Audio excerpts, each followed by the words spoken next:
जय हो बृहस्पति देव। बृहस्पति जी की कहानी। प्राचीन काल में एक ब्राह्मण था। वह बहुत निर्धन था। उसके कोई संतान नहीं थी। उसकी स्त्री बहुत मलिनता के साथ रहती थी। न वह स्नान करती, न किसी देवता का ही पूजन करती। प्रातः काल उठते ही सर्वप्रथम भोजन करती बाद में अन्य कोई काम। इससे ब्राह्मण देवता बड़े दुखी थे। वे चारों बहुत कुछ करते थे, किंतु उसका कोई परिणाम न निकला। भगवान श्री भगवान की कृपा से ब्राह्मण की स्त्री के कन्या रूपी रतन पैदा हुआ। वह कन्या घर में ही बड़ी होने लगी। वह बालिका प्रातः स्नान करके विष्णु भगवान का पूजन करने लगी। बृहस्पतिवार को व्रत करने लगी। अपनी पूजन को समाप्त कर स्कूल जाती तो अपनी मुट्ठी भर में जो भर के ले जाती और पाठशाला के मार्ग में डालती जाती। तब ये जो स्वर्ग के हो जाते। लौटते समय उन्हें बिनकर घर ले आती। एक दिन वह बालिका धूप में सोने के जौ को फटक साफ कर रही थी कि उसके पिता ने देख लिया और कहा, हे बेटी, सोने के जौ फटकने के लिए सोने का ही सूप होना चाहिए। दूसरे दिन गुरुवार था। इस कन्या ने व्रत रखा और बृहस्पति देव से प्रार्थना करके कहा, हे प्रभु, मैंने आपकी पूजा सच्चे मन से की हो तो मेरे लिए सोने का सूप दे दो। बृहस्पति देव ने अपनी प्रार्थना स्वीकार कर ली। रोजाना की तरह वह कन्या जो फैलाती हुई जाने लगी। जब लौटकर जो बिन रही थी तो बृहस्पति देव की कृपा से सोने का सूप मिल उसे वह घर ले आई और उसमें जौ साफ करने लगी, परंतु उसकी माँ का वही ढंग रहा। एक दिन की बात है कि वह कन्या सोने के सूप में जौ साफ कर रही थी। उस समय उस शहर का राजपुत्र वहां होकर निकला।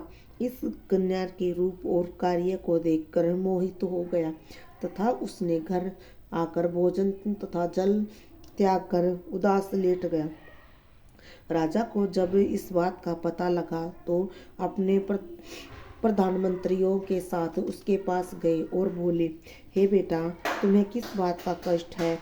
किसी ने अपमान किया है अथवा कोई और कारण हो तो कहो, मैं वही कार्य करूँगा जिससे तुम्हें प्रसन्नता हो। अपने पिता की राजकुमार ने बात सुनी तो वह बोला, मुझे आपकी कृपा से किसी बात का कोई दुख नहीं है। किसी ने मेरा अपमान नहीं किया है, परंतु मैं उस लड़की के साथ विवाह करना चाहता हूँ जो सोने के सूप में जौ साफ कर रही थी। यह सुनकर राजा आश्चर्य में पड़ गया और बोला, हे बेटा, इस तरह की कन्या का पता तुम ही लगाओ। मैं उसके साथ तेरा विवाह अवश्य करवा दूंगा। राजकुमार ने उस लड़की के घर का पता बतलवाया।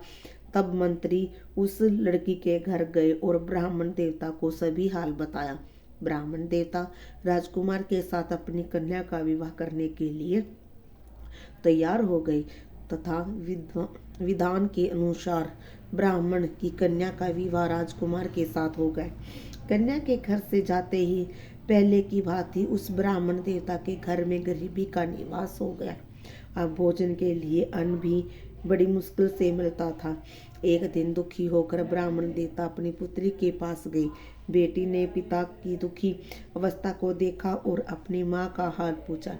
तब ब्राह्मण ने सभी हाल बताया। कन्या ने बहुत धन देकर अपने पिता को विदा कर दिया। इस तरह ब्राह्मण का कुछ समय सुखपूर्वक व्यतीत हुआ। कुछ दिन बाद फिर वही हाल हो गया। ब्राह्मण फिर अपनी कन्या के यहाँ गया और सभी हाल कहा तो लड़की बोली, पिताजी, आप माता जी को यहाँ लिभाओ, मैं उसे विधि बता दूंगी जिससे गरीबी दूर हो जाए। वह ब्राह्मण देवता अपनी स्त्री को के साथ लेकर पहुंचे तो अपनी माँ को समझाने लगे, हे माँ, तू प्रातः काल उठकर प्रथम स्नान नदी करके विष्णु भगवान का पूजन करो तो सब दरिद्रता दूर हो जाएगी। परंतु उसकी माँ ने एक भी बात नहीं मानी और प्रातःकाल उठकर अपने बच्चों की जूठन को खा लिया। एक दिन उसकी पुत्री को भी बहुत गुस्सा आया और एक रात को कोठरी से सभी सामान निकाल दिया और अपनी माँ को उसमें बंद कर दिया।